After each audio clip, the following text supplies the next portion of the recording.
প্রেত পো ভয় পাবে যেখানে ঘটনা আছে সেখানে।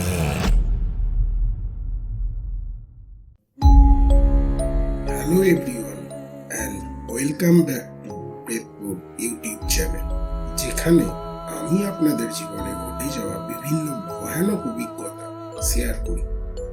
আশা করি আপনারা সকলেই খুব ভালো আছেন। আজ 15 নম্বর এপিসোডে আমি অরিজিৎ আছি আপনাদের সাথে। আজকে দুটি ঘটনা আছে পরপর। ঘটনায় যাওয়ার আগে আপনাদের সাথে কিছু কথা আছে। কিছুদিন আগে আমি পুরী গিয়েছিলাম। সেখানে কিছু ভয়ানক অভিজ্ঞতা হয়েছে আমার সাথে। আপনারা যদি সেই ঘটনা শুনতে চান তাহলে কমেন্ট করে আমাকে জানান, তাহলে আমি নেক্সট এপিসোডে আপনাদের সেই ঘটনা শোনাব। আজকে ঘটনা পাঠিয়েছেন সৌরিন দাস। তার যে ঘটনাটি শোনাবো সেটা একটা ব্রহ্মদৈত্যের ঘটনা। আমার পড়ে বেশ ইন্টারেস্টিং লেগেছে। আশা করি আপনাদেরও খুব ভালো লাগবে। আচ্ছা, আপনারা যারা ঘটনা শুনছেন তাদের মধ্যে কেউ কি ব্রহ্মদৈত্য দেখেছেন? তাহলে অবশ্যই কমেন্ট করে ফেলুন। যাই হোক, ঘটনায় যাবার আগে আপনাদের কাছে একটি ছোট্ট অনুরোধ রইল। ঘটনা ভালো লাগলে একটু লাইক, শেয়ার, সাবস্ক্রাইব করে আমাদের পাশে থাকবেন। আপনারা যারা ঘটনা পাঠাতে চান তারা আমাদের সরাসরি মেল করুন। প্রেতপুরের অফিসিয়াল মেল pretpur.official@gmail.com। আপনি ভয়েস রেকর্ডে অথবা ঘটনা লিখে আমাদের মেল করে দিন। ডেসক্রিপশনে আপনি সব ডিটেলস পেয়ে যাবেন। এবার শুরু করছি প্রেতপুরের 15 নম্বর এপিসোড। আমরা এবার প্রথম ঘটনা শুরু করি। আজ ঘটনা পাঠিয়েছেন সৌরিন দাস। তার মায়ের জীবনের একটি ভয়ানক অভিজ্ঞতা তিনি আজ শেয়ার করেছেন। তিনি যেভাবে লিখেছেন আমি সেভাবেই পড়ছি। 5 তলার দুটো বিল্ডিং। মায়েদের ঘর ছিল প্রথম বিল্ডিং এর 4 তলায়। বিল্ডিংটার দুপ্রান্ত দিয়ে সিঁড়ি উঠে গেছে 5 তলা অব্দি। প্রত্যেক তলায় কমন বারান্দা। সেখানেই নিত্য গল্প, আড্ডা আর ঝগড়া। ছাদে যেতে গেলেই মই ফেলতে হতো। এমনি এমনি কেউ ছাদে যেত না। জলের ট্যাঙ্ক সরাতে লোক এলে তারা মই ফেলে ছাদে উঠতেন। প্রথম সিঁড়ি দিয়ে 4 তলায় উঠে বাঁদিকে ঘুরলেই অথবা দ্বিতীয় সিঁড়ি উঠে ডান দিকে ঘুরলে মায়েদের ঘর, আর দ্বিতীয় সিঁড়ি দিয়ে উঠে ডান দিকে গেলে একদম শেষে বিভাস মামাদের ঘর। বিভাস মামা ছিল আমার মায়ের বেস্ট ফ্রেন্ড, আর আক্ষরিক অর্থে পার্টনার ইন ক্রাইম। মায়েদের ঘরে মা, মাসি, আমার দিদা আর দাদু। বিভাস মামার মাকে আমি পদ্মা বলে ডাকি। এই বিভাস মামার জ্যাঠা আমাদের শিয়ালদা দোকানের কর্মচারী ছিলেন। সেই সূত্রেই আমার মা বাবার পরিচয়। আমার দাদু কুস্তিতে বেঙ্গল চ্যাম্পিয়ন 1957। জাতীয় স্তরেও খেলেছেন এবং যোগাসন শিক্ষক, ফিজিওথেরাপি, স্পিচ থেরাপিও করাতেন। স্টেট ট্রান্সপোর্টে চাকরি করতেন। তো ভোর 4টেই বেরিয়ে টিউশন করিয়ে অফিস করে আবার সন্ধ্যাবেলায় টিউশন পড়িয়ে বাড়ি ফিরত রাত 11টা, কখনো বা 12টা। এদিকে মা আর বিভাস মামা তখন পুরো কোয়ার্টারের ত্রাস। লোকের ঘরের শিকল তুলে দেয়া, টায়ারের হাওয়া বের করে দেয়া, নতুন পর্দা দেখলেই লেট চালিয়ে দেওয়া, পিতার পূজার সব ফুল কবরস্থান থেকে তুলে এনে দেয়া। মা আর বিভাস মামা প্রায় রোজই চোরের মতো পাইকারি রেটে মার খেত। আর দাদু রাতে বাড়ি ফিরে সবার ঘরে ঘরে ক্ষমা চাইতে বেরোতেন। তো যাই হোক, বিভাস মামার 14 বছরের জন্মদিন সবে গেছে 12 দিন আগে। রোজ সকালের মতোই চা মুড়ি নিয়ে বসে এক মুঠো মুড়ি মুখের ভেতর ছুঁড়ে দিয়ে দিদা বললেন, জানেন দিদি, কালও দেখলাম। চায়ের কাপে চুমুক দিয়ে পদ্মা বলল, কি দেখছেন দিদি? ওই যে সেদিন জুলির মায়ে কইল না, আরে ওই যে দুইটা পোলা কাল রাতে তোমাগো দাদার জন্য বারান্দায় অপেক্ষা করতাছি, হঠাৎ দেখি ডোমগো কোয়ার্টার দিয়া দুইটা পোলা বাইরাইয়া দিদি হাতে হাত ধরা হাঁটতে হাঁটতে আমাগো সিঁড়ি দিয়া উঠা মিলাইয়া গেল। চায়ের কাপটা হাতে তুলে নিয়ে দিদা বলল, কি কোন দিদি? সত্যি আপনিও দেখছেন? ঠিক দেখছেন? বেশ অবাক হয়ে বলল পদ্মা। এই বলে জনতা স্টোভে বসানো ভাতের হাঁড়িতে হাতা ডুবিয়ে দুটো চাল তুলে টিপে দেখে আবার ঢং ঢং করে হাতাটা হাঁড়ির কোনায় বাড়ি মারল দিদা। আর কত খেল দেখবো দিদি? কালো হাসপাতালের পেছন দিয়া কতগুলো মরা সদ্যজাত বাচ্চা ফেলাইয়া দিছে। গত সপ্তাহেও আমাদের কোনার রেলিংয়ের উপর কাটা হাতটা দেখছি দিদি, ভয়ে শরীর যেন শুকায়া যায় দিদি। সেদিন রাতে ঘুমই হয় নাই। চায়ের কাপ শেষ চুমুকে ফাঁকা করে পদ্মা বলল, দিদার ওই এলাকাতেই জন্ম, এইসব অনেক দেখেছেন জীবনে। এই চত্বরটাই এরম দিদা জানে, তাই সামনাসামনি কিছু না দেখা অব্দি অতটা বিচলিত হন না। ভাতের হাঁড়ি নামিয়ে ভাত গড় দিতে দিতে কথা না ঘোরানোর জন্য বলল, বিভাস কেমন আছে দিদি? কাল বিকাল দিয়া দেখতাছি না। আর কইয়েন না দিদি, হাড় মাস কালি কইরা দিল, পা পায়ের বুড়া আঙুলটার নখটারি উপড়াইছে। কি কোন দিদি? এখন কেমন আছে? ব্যথা খুব, কাল থেকে ওঠে নাই বিছানা দিয়া। তবে এরম একটা কিছু হবে জানতাম। ভ্রু কুঁচকে দিদা জিজ্ঞাসা করলে, জানতেন?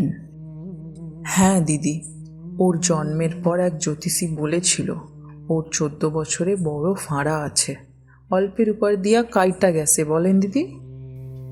বলে একটা সংশয়ের হাসি হাসলো পদ্মা। সঙ্গে সঙ্গে দিদা পেনাম ঠুকতে ঠুকতে বলল, তাই যেন হয় দিদি, তাই যেন হয়। জয় বাবা তারকনাথ, জয় বাবা লোকনাথ। আগেও বলেছি, আমার মা বিভাস মামারা রোজ সকালে ফুল চুরি করতে বেরোতো। সেই ফুল দিয়েই হতো নিত্য পুজো। সেদিন ছিল লক্ষ্মী পুজো। সবে আকাশে হালকা নীলচে রং ধরেছে, বাইরে ঝিরঝির করে বৃষ্টি পড়ছে। সেই মাঝরাত থেকে হালকা একটা শীত শীত ভাব। পদ্মা বিভাস মামাকে জোরে একটা ধাক্কা মেরে বলল, কি রে, ফুল তুলতে যাবি না? মুড়ি দেয়া চাদরটার তলা দিয়ে ঘুমে ডোবা একটা আওয়াজ এলো, আজ যাব না, ভালো লাগছে না। শুনেই পদ্মা মাথাটা একবার চাপড়ে দরজাটা টেনে সরিয়ে দিয়ে চিৎকার করে বলল, যাবি না মানে? ইয়ার কি? পূজা দিমু কি দিয়া? জ্যাম্মা পুজো দেবে কি দিয়া? ওঠ বলছি, ওঠ। আমার শরীরটা আজ ভাল লাগছে না মা, যাব না ফুল তুলতে, বোনকে পাঠাও। সে কি কথা? লক্ষ্মী পুজো বলে কথা, কত ফুল লাগবে। ওঠ ওঠ। এই বলে পদ্মা টেনে হিঁচড়ে তুলে দিল। অগত্যা বোনকে নিয়ে ঘুম ঘুম চোখে বেরোলো বিভাস মামা।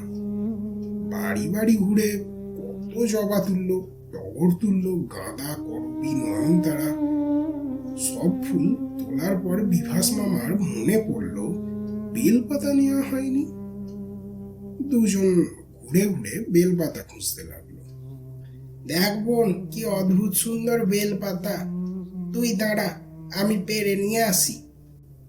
এই বলে বিভাস মামা এক লাফে পাঁচিলে উঠে যায়। নিচে দাঁড়িয়ে রইল স্বপ্না মাসি। কার সাথে কথা বলছিস রে দাদা? পাঁচিলের ওপর দাঁড়িয়ে অনেকক্ষণ ধরে বাড়ির ভেতর কার সাথে একটা কথা বলছিল। একটা লোক রে। কোন লোক? কোনো জবাব দিল না বিভাস মামা। এবার কৌতূহল বেরো গেল ছোট্ট বোনটার।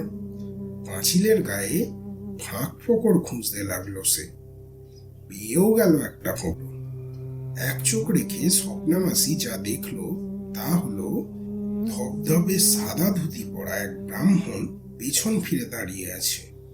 দুধে আলতা গায়ে বইতে চড়ানো, কিরকম ধোয়া ধোয়া, যেন ধূপ জ্বলছে। লোকটা কিন্তু এদিকে ঘুরছে না, এদিকে ঝিরঝির বৃষ্টি পড়েই চলেছে। আকাশ আরো স্পষ্ট হয়েছে। আরেকটু এগিয়ে যা, নিখুঁত বেলপাতা পাবি। বাড়িটার ভেতর থেকে ভেসে এলো একটা ভীষণ ভারী বয়স্ক স্বর। নেমে আয় দাদা, লাগবে না বেলপাতা, যা পেয়েছিস ওই অনেক।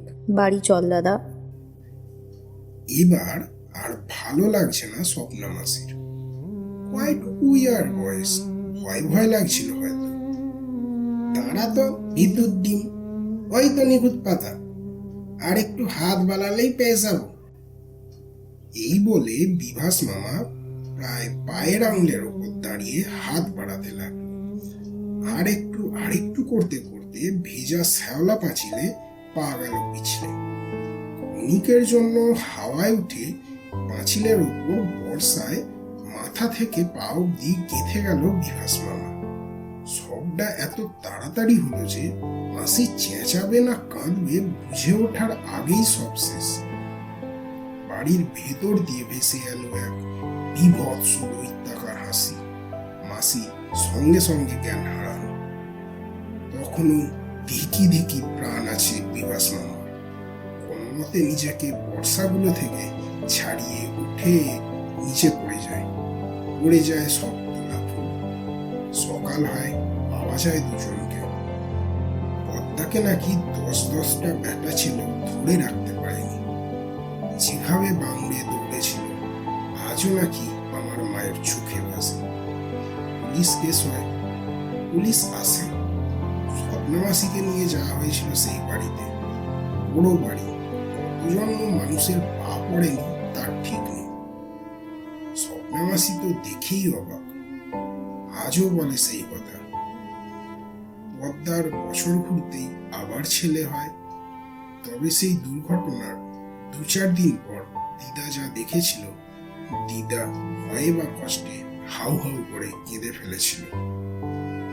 বোনদের কোয়ার্টার থেকে দুজনের বদলে 3টে ছেলে হাত ধরে বেরিয়ে এই কোয়ার্টারে ঢুকে সিঁড়ি দিয়ে উঠে মিলিয়ে যায়।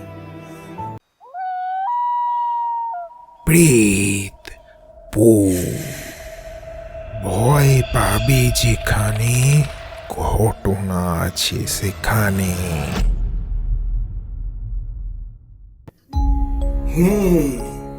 আশা করি শেষটা আপনারা সকলেই বুঝতে পেরেছেন। উনি এটা স্পেসিফিক করে লেখেননি, কিন্তু শেষটা শুনে বোঝা যাচ্ছে এই 3 জনের মধ্যে নতুন যে যোগ হয়েছে তিনি বিভাস মামা। আচ্ছা, তাহলে আমরা এবার দ্বিতীয় ঘটনায় চলে যাচ্ছি। দ্বিতীয় ঘটনাটি পাঠিয়েছেন অনুরাগ বাবু। ঘটনাটি ছোট্ট, তাই এটার সাথে অ্যাড করে দিলাম। চলুন তাহলে শুরু করছি। অনুরাগ বাবু যেভাবে লিখেছেন আমি সেভাবেই বলছি। ঘটনাটি তার বন্ধু অভিরূপ বাবুর সাথে হয়েছিল। আপনারা অনেকেই হয়তো বেগুনকোদর অথবা রবীন্দ্র সরোবরের ঘটনা শুনেছেন। আমার মনে হলো আমার ঘটনাটাও বলা দরকার। প্রায় 40 বছরেরও বেশি সময় ধরে রেলে আমি কাজ করছি। মনে পড়ে যায় সেই বেশ কিছু বছর আগের কিরিটি স্টেশনের কথা। তখন কিন্তু কয়লার ইঞ্জিন। আমি তখন ট্রেনের হেড ড্রাইভার, নগেনবাবু অ্যাসিস্ট্যান্ট হিসেবে কাজ করি। ইঞ্জিনের মধ্যে কোদাল দিয়ে কয়লা দেওয়াই ছিল আমার কাজ। এই কাজের সাথে সাথেই নগেনবাবুর কাছ থেকেই আমি ড্রাইভিংয়ের খুঁটিনাটিগুলো একটু একটু করে শিখেও যাচ্ছিলাম। খুব ভালোই শিখছিলাম। নগেনদার এই একনিষ্ঠ ট্রেনিং আমাকে ভারী ড্রাইভার হতে অনেক সাহায্যও করেছিল। হ্যাঁ, যে ঘটনার কথা বলার জন্য এত কিছু বলা, সেটা এবার বলেই ফেলি। সেদিন আমাদের গাড়ি ছুটছিল দারুণ গতিতে, তখনকার বিহার বেল্টের লাইন ধরে। কিন্তু লাইন ক্লিয়ার না থাকায় আমাদের ট্রেন বেশ দেরি করেই যাচ্ছিল। ঠিক তখনই সেই ঘটনাটা ঘটল। কথাটা ভাবতেই আজও চোখের সামনে ভেসে ওঠে দৃশ্যটা। উফ, কি সাংঘাতিক! ট্রেনটা লাইন কামড়ে ছুটছিল, আমিও কয়লা দিচ্ছিলাম। হঠাৎই নগেনদা গাড়ির ঠিক সামনেই কোনো কিছুর দিকে আমার দৃষ্টি আকর্ষণ করে বলে ওঠে, ওই দেখ, কি বিভৎস, কি ভয়ঙ্কর! আমিও নগেনদার কথা মতো বাইরের দিকে তাকিয়ে শিউরে উঠলাম। একই কাণ্ড! দেখলাম চুলে মুখ ঢাকা এক নারী মূর্তি আমাদের গাড়ির ঠিক সামনে দিয়ে হেঁটে যাচ্ছে। ছুটন্ত ট্রেনেও তার কিছু করতে পারছে না। সে লাইনের মাঝখানে একবার করে শুয়ে পড়ে, আবার উঠে দাঁড়িয়ে হাঁটতে শুরু করে। শুধু ভাবছিলাম, ওর সারা দেহটা এমন হালকা বাতাসের মতো কেন? আমি যখন এসব চিন্তা করছি, ঠিক তখনই নগেনদা আমাকে টেনে নিয়ে বলে, অভিরূপ, সরে আয়, ওই দেখ। আমি দেখলাম দুখানা মাংসহীন হাত যেন আমাদের ড্রাইভার কেবিনের মধ্যে আমাদের আক্রমণ করার জন্য এগিয়ে আসছে। উফ, কি বিভৎস আর ভয়ঙ্কর! নগেনদা বলল, জ্বলন্ত কয়লা ছুড়ে দে। আমি সেটা করতেই দুটো হাত মিলিয়ে গেল। গাড়ি থামলো গিরিডি স্টেশনে। তখন রাত 2। তখনকার গিরিডি স্টেশনে সবকিছুই কেমন যেন শ্মশানের মতো থমথম করছিল। কিছু বাল্ব অবশ্যই স্টেশনে আছে, কিন্তু সেই আলো যেন অন্ধকারকে আরো ভয়ঙ্কর করে তোলে। আমরা দুজনেই একটু ফ্রেশ হওয়ার জন্য নামতেই সামন্তদা দেখালেন, ওই দেখ। আমি সেই নারী মূর্তিকে প্ল্যাটফর্মের শেষ দিকে নেমে লাইন দিয়ে হেঁটে যেতে দেখলাম। এরপর বাথরুমে ঢুকে বেরোনোর মুখে দেখি ও যেন বিভৎস চোখে আমার দিকে তাকিয়ে কোনো প্রতিশোধ নিতে চায়। প্রচন্ড ভয়ে মাস্টার মশাইয়ের ঘরের দিকে ছুটি। নগেনদা ওখানেই ছিলেন। সবটাই বললাম নগেনদাকে, মাস্টার মশাইকেও বললাম। এবার মাস্টার মশাই করুণ চোখে বলেন, আর বলো না ভাইরা, গেল মাসে লাইন বেরোতে এই গাড়ি নিচে পড়ে ও মারা যায়। তারপর থেকেই এটা হচ্ছে। আমরা দুজনে ড্রাইভার কেবিনের দিকে এগিয়ে যেতে গিয়ে দেখি মেয়েটা লাইন ধরে এগিয়ে হঠাৎই মিলিয়ে গেল। নগেনদা গাড়ি স্টার্ট দিলে গিরিডিকে পেছনে ফেলে আমরা এগোতে লাগলাম। আর তেমন কিছু হয়নি, সত্যি এরপর আর তেমন কিছু হয়নি, কিন্তু ঘটনাটা ভীষণ মনে দাগ কেটে গেছে। যাই হোক, এই পর্যন্তই ঘটনা ছিল। ভালো লাগলে পড়ে শোনাবে। প্রেত, ভয় পাবে যেখানে, ঘটনা আছে সেখানে।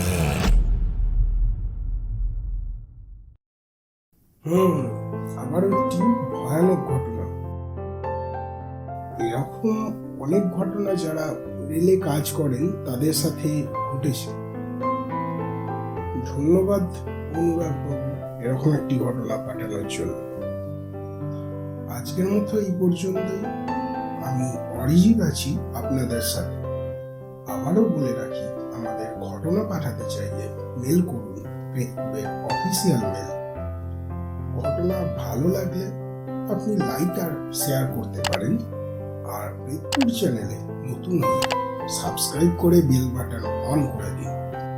আমাদের আরো ঘটনা শুনতে চাইলে ভিডিওর বাম দিক অথবা ডান দিকে আসা বক্সে গিয়ে আরো ঘটনা শুনতে পারেন। আজ তাহলে আসি। ততক্ষণ ভালো থাকুন, সুস্থ থাকুন আর প্রেতপুরের সঙ্গে থাকুন। আজকের মতো বিদায়।